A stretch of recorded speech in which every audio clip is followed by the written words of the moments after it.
पाल के बेटौवन से, पाल के बेटौवन से।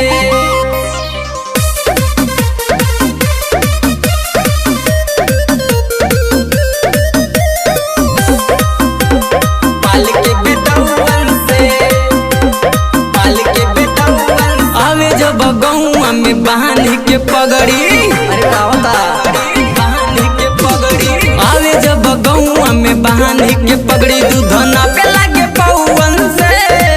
तनी रहिया बचाई के ननदो, आई पाल के बेटौवन से। तनी रहिया बचाई के ननदो, आई पाल के बेटौवन से।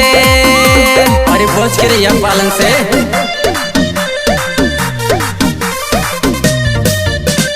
पाल के बेटौवन से, पाल के बेटौवन से।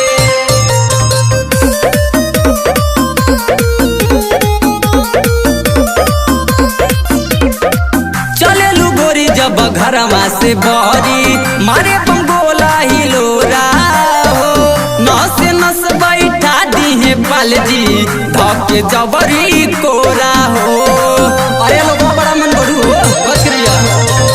चलेलू गोरी जब घरवा से बहरी, मारे बंगोला हिलोरा हो। नस नस बैठा दी है पालजी, धके जबरी कोरा हो। यूपी बिहार में चले रंगदारी, यूपी बिहार में पाल जी के जलवा चलेला हो। यूपी बिहार में चले रंगदारी, गड़े रांझी के नौवन से। तनी रहिया बचाई के ये ननदो, आई पाल के बेटौवन से। तनी रहिया बचाई के ये ननदो, बालवंशी के बेटौवन से।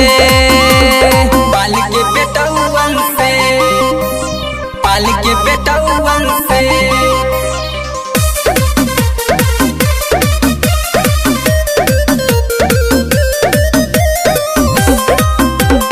पाल के बेटौवन से, पाल के बेटौवन से। दादी तो हमरा के घूर के तकेलू, मानेलू नाही कहनवा हो।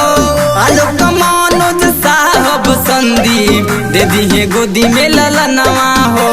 अरे बड़ा मन बड़ू हम सब, बच के रहिया। दादी तो हमरा के घूर के तकेलू, मानेलू नाही कहनवा हो। सरवनु में सा राजकुमार लालू, दे दिए गोदी में ललनवा हो। बाड़ू अंगड़ाइल त दादाइल मिट्टी जाई, ऐठन छूट जाइए बुची। बाड़ू अंगड़ाइल त दादाइल मिट्टी जाई, चोच लड़ी जब पौवन से। तनी रहिया बचाई के ये ननदो, प्रधान के बेटौवन से। तनी रहिया बचाई के ये ननदो, आई पाल के बेटौवन से। बच के रहिया, इज्जतिए बरांड।